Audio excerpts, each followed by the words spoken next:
Hey, Will King here. Today on the Build Show, I'm going to be doing something a little bit different. Now, we realize there's a lot of people watching these videos that aren't necessarily pros or home builders or contractors. There's a lot of consumers and homeowners out there watching these videos.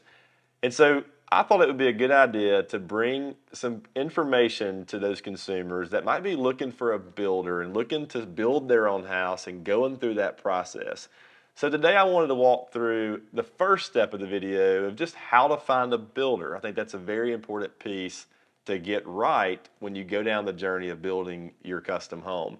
So the first thing about finding a builder is in fact finding a builder. And how do you do that? And I think every market's going to be a little bit different, but I would tell people there's a couple different ways that stand out. One obviously is Google, a search engine, right? So if you look up home builders in your city, you're obviously going to find a list of builders that have SEO. There's going to be rankings obviously on several pages, and if you're in a big city, there might be multiple pages of builders.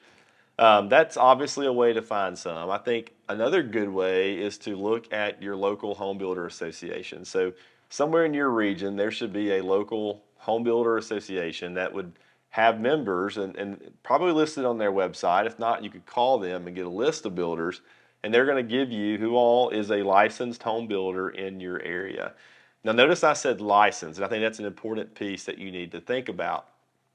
Every state has a licensure board, or most states. I can't say all states. I don't know if that's true, but most states should have a licensed home builder board that's going to regulate all the licenses going out for builders. Now in Alabama, where I am, there's a process for that. You have to take tests, you get vetted to actually become a licensed home builder, and you have to have insurance, general liability insurance is part of it too. So picking a licensed builder is a must. That's a non-negotiable. You have to have that to be successful in your build and to have all the protection that you need as a consumer. Now, you can also look at the state's website. So the state licensure board will also have a list of licensed builders that you can filter by county or by city and find who the builder or a list of builders in your area. Now, I think the other thing you can do is you can call your local building supply companies. If you know where one is in town that sells a lot of building materials, you can call and ask them, hey, could you give me the name of a few builders that you would recommend? That's always an option.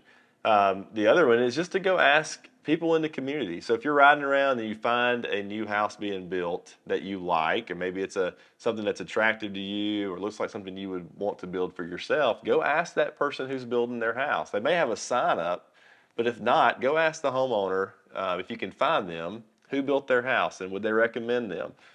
You need to ask around in the community, and even if you find some builders on a list, I would go vet them by finding projects that they've built and go look at their job sites. Go get a feel for how clean they are, how organized they are. Ask for feedback from the homeowner and maybe even the subcontractor that's working. Those guys can give you good information regarding that builder, and that's a good place to start. So that's finding a builder. And I think next is, reaching out to them. So obviously you're going to call them, you're going to email them, you're going to find an inquiry on their website and get an appointment set up. And so when you go to that first meeting, I think the first impression is everything, and I think you're going to start to analyze that as a consumer from the very first time you reach out. Do they answer the phone? Do they call you back in a short time period, or even that same day or same week? You're gonna start gauging that, how responsive they are, and then how they get you set up for an appointment and what that process is like when you come in. If you're greeted by their staff, there's all kinds of things you're gonna start gauging the builder by the second you start interacting with them. Now, one thing that I will say, and this is another video that's coming up about who comes first, the builder or the architect, but spoiler alert, they both come first. I think that's something that gets missed pretty often, is that people find one without the other. And I think for the most successful build, you need to find a builder and an architect that will work well together from the very beginning. Some builders may have their own in-house design team, their own in-house draftsman or architect, but if not, you need to make sure that you have both of those professionals in sync with each other to make your build the best it can be. So once you find a builder and to interview and you make that appointment to go meet with them, what should you expect then? And I think that's the part where we need to continue on. So there's certain things the builder should be telling you and their sales team should be telling you when you go in. And I think that's going to be things like cost plus versus fixed cost. And I think that's a whole other video series or another video that we need to do. But that's something that you're going to get out of your builder first is what setup do they operate with? Is it a fixed cost or a cost plus? And if depending on which one they are, if they're cost plus, then the conversation needs to be about how transparent their process is regarding the actual cost and how you as a consumer can see those. That's definitely need to be something that you need to ask questions about, and it should be explained very clearly to you. I would also ask them about what software they use, like Buildertrend or CoConstruct or something similar to that, to handle all their client interactions, their selections, their live schedules, their budget actuals, and or their budget in general, and how you can track that as a consumer. If they don't have anything, you should be alarmed that that could be a confusing process, because you have to remember there's so many bills getting paid on your job and so many subcontractors and so many things happening that there has to be a way to organize it all. So that's definitely a question that you want to ask them. Another thing that the builder should explain to you in that first sales meeting, and if not, you should be asking questions about, is how big their team is, how big their staff is, whether they have a lot of in-house self-performing crews like carpentry or paint and all the things that they control in-house versus what gets subbed out. Now, I'm not saying that there's a disadvantage to either one of them. It's just something that you need to understand as a consumer of how big their company is and what they're self-performing and if there's any benefits to that. And I think also, do they have project managers? Do they have superintendents, or is it just a one-man builder? And most importantly, in my opinion, is figuring out the financial side, the money part. Let's talk about money. So who's handling the money? And because you remember, building a house like this, building a custom home like this is probably the biggest financial investment you'll ever make for the average homeowner. And so who's going to be responsible for tracking those expenses, invoicing you correctly, and managing that money? And that's something that you really need to have an understanding on, if they have an in-house accountant, if they're using an outside bookkeeper, or if they even have a system at all. That's an important question you need to be asking. So one thing in a custom home that you have to remember, there's a ton of decisions that have to be made. Sometimes on a daily basis, weekly basis, there's a lot of decisions. Everything from light fixtures to flooring to cabinets, countertops, what size studs you're going to use, doors, windows, it just goes on and on and on. So you need to make sure that you have an understanding with your builder and your architect over who's going to be walking you through the selection process for things. Now, it could be an in-house designer for the builder, or maybe it's the architecture firm that has the designer that works for them. Or are you expected to find an outside designer to bring into the process? And that's something from day one that you need to understand on how that's going to go, because if there's no one helping you through that process, it can be very overwhelming, because it is a lot of information thrown at you at once and you have to be able to make that decision.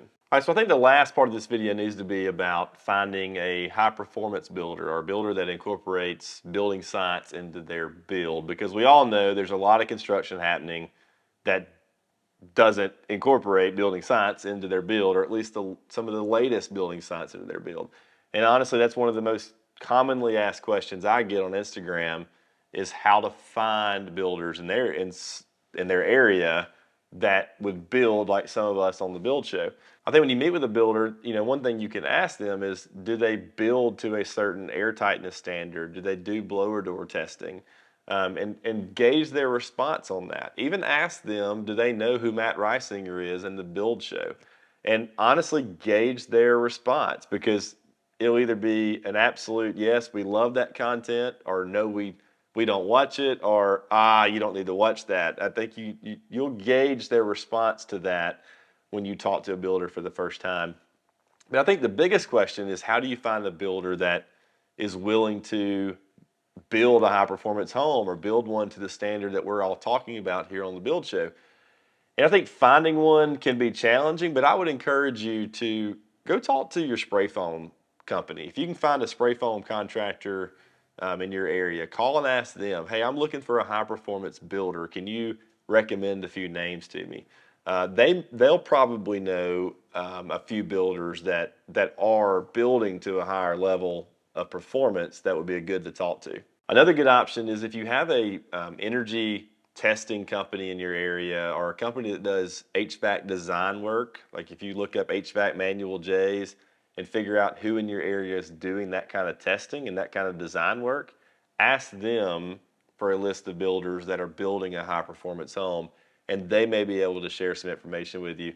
So another option is to call your local building supply store and ask them if they know any high performance builders, and because they're all buying their material somewhere. And I would even ask them specifically a product like Zip System, who's buying it? You know, they're going to tell you who they're selling it to. And my experience is builders that are using a product like Zip System, they're not going to just buy it for kicks and giggles. They're going to buy it because they're intending to build a better house. So if you can figure out who's buying those products, that's going to give you a good idea of who the more high performing builders are in your area. All right, so hopefully you learned a little bit today about how to pick a builder, how to find the builder, and some of the questions to start asking early on in the process. Now, the next couple of videos we'll get into more detail regarding stuff like insurance, and insurances that you need as a homeowner to make, or you need to make sure as a homeowner they're in place for your build, and also what insurance that your builder needs to carry. We'll go through construction contracts, pre-construction agreements, and all of those details too. So if you're not already following us on Instagram, please do so. It's at High Cotton Homes. We'd love to connect with you there. And just remember, iron sharpens iron, so keep grinding, keep watching these videos, and we'll see you right here on The Build Show.